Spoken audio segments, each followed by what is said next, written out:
Hey guys, this is Jonathan from Woodland Gear of mywoodlandgear.com. Today I'd like to talk about what I like to keep in my pocket-sized fishing kit. So grab your gear and let's get ready for our next woodland adventure.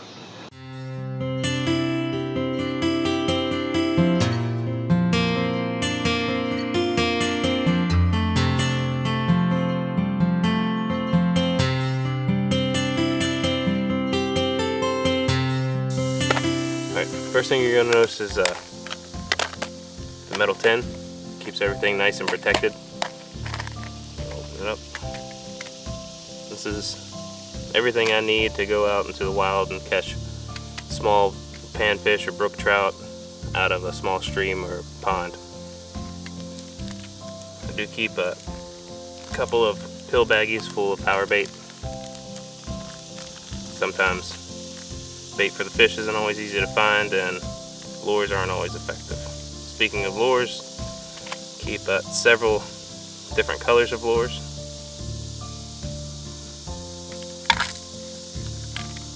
I have a small plastic case filled with various hooks. There is one spinner lure in there and various size sinkers. Got 2 bobbins full of 15-pound test fishing line. You want a nice sturdy fishing line that should be able to catch anything out of a small stream.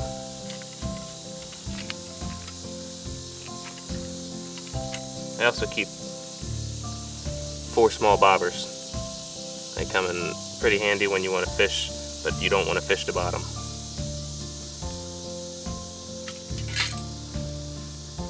I also keep 3 brightly colored balloons in there.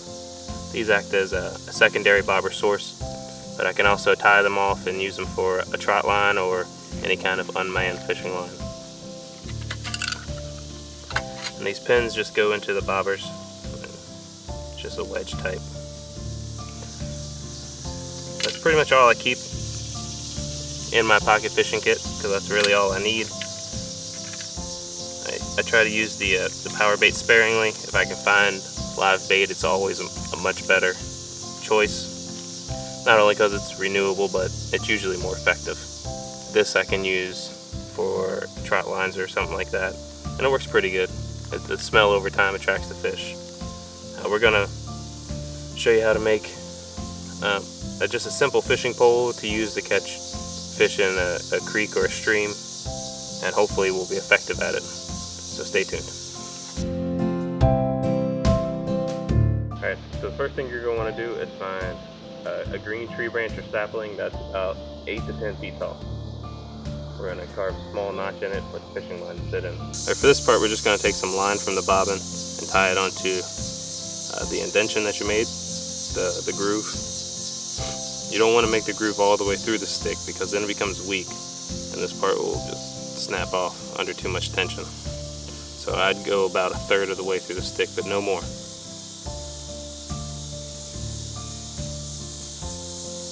I like to make a couple of wraps around it.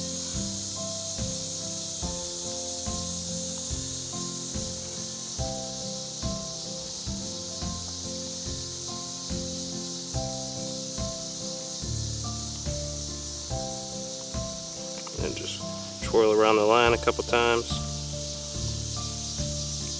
Feed it through the opening at the bottom. And pull it tight.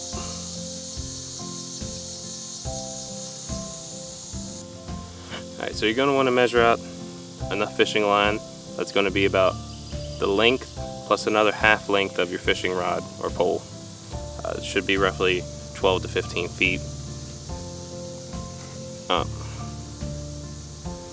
Then you're going to want to tie on a small hook. You usually want to go with a smaller hook, because a small hook can catch a big fish, but a big hook can't usually catch a small fish.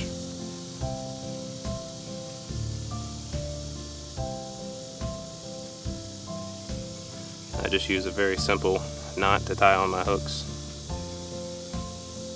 I just twist it around 7 or 8 times, however many I feel like is enough.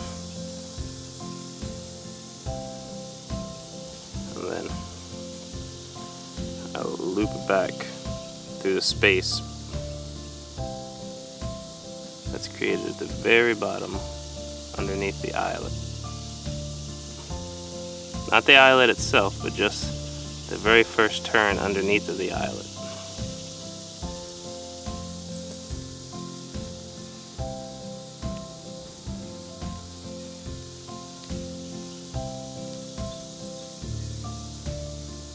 And then you have a fairly decent fishing knot that will tighten down on itself as it gets pulled.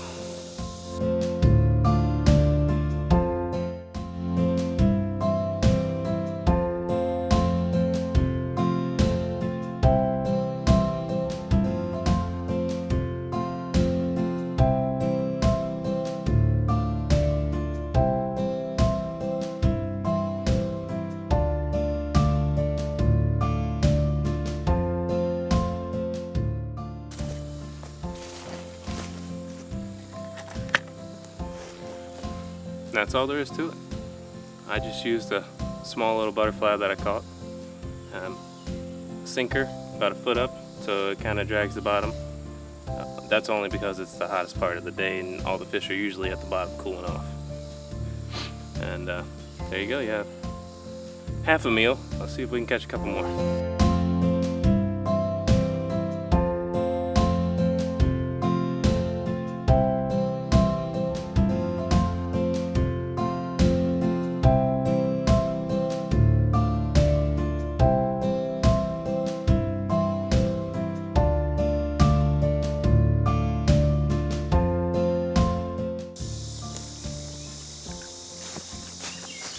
Number 2.